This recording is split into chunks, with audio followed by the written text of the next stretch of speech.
Suri super speciality হাসপাতালে এক যুবককে বেধড়ক কেলালো সাধারণ মানুষেরা। ওই যুবককে রীতিমতো তেড়ে তেড়ে কেলাতে দেখা গেল সাধারণ মানুষদের। এখন প্রশ্ন জাগতে পারে, কেন ওই যুবককে এভাবে হাসপাতাল চত্বরে কেলানো হলো? ঘটনা সম্পর্কে যা জানা যাচ্ছে তাতে শনিবার দুপুরবেলায় 10 বছর বয়সী এক নাবালিকা সিউড়ি সুপার স্পেশালিটি হাসপাতালে এসেছিল তার এক আত্মীয়কে দেখতে। আত্মীয়কে দেখার পর ওই কিশোরী যখন লিফটে নিচে নামছিল তখন তাকে একা পেয়ে অভিযুক্ত ওই যুবক বিভিন্ন জায়গায় হাত দেয়।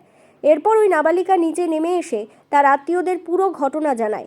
ঘটনার কথা শুনে রীতিমতো ক্ষেপে ওঠেন আত্মীয়রা। তারপর ওই অভিযুক্তের খোঁজ চলে হাসপাতাল জুড়ে। হাসপাতালের কর্মীরাই অভিযুক্তকে খুঁজে এনে পুলিশের হাতে তুলে দেওয়ার বন্দোবস্ত করেন।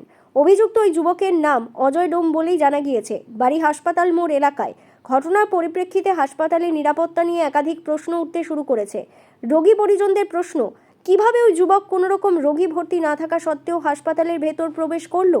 প্রশ্ন তোলা হচ্ছে, লিফটে কেন কোনো সিকিউরিটি রাখা হয়নি, ইত্যাদি ইত্যাদি।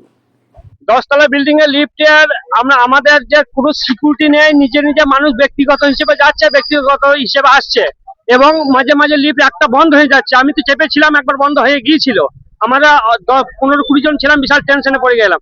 এখন কোনো সিকিউরিটি নেই ওই লিফটের ওঠা নামার জন্য। মানুষ কি ঘটনা ঘটেছে এখন, ওই তো বাচ্চাটা লিফটের ভেতরে কেস হয়েছে।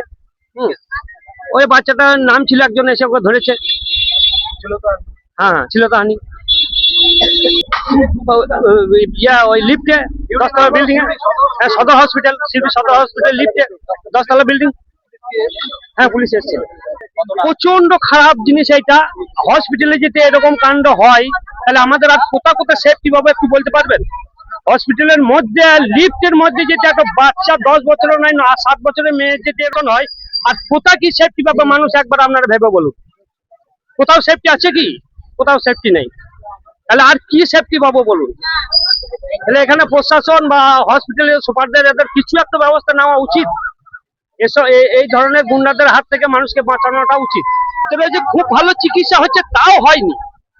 আমার পেশেন্ট ভর্তি আছে, একবার দুবার করে বলতে গেলে আমার ধরপড় করছে, পেশেন্ট আমার ধরপড় করছে, মানে ডায়রিয়া পেশেন্ট। ওই এমার্জেন্সি যা দেখেছে, তারপরে কোনো ডাক্তার একবার এসেছিল, কোনো চিকিৎসা নেই।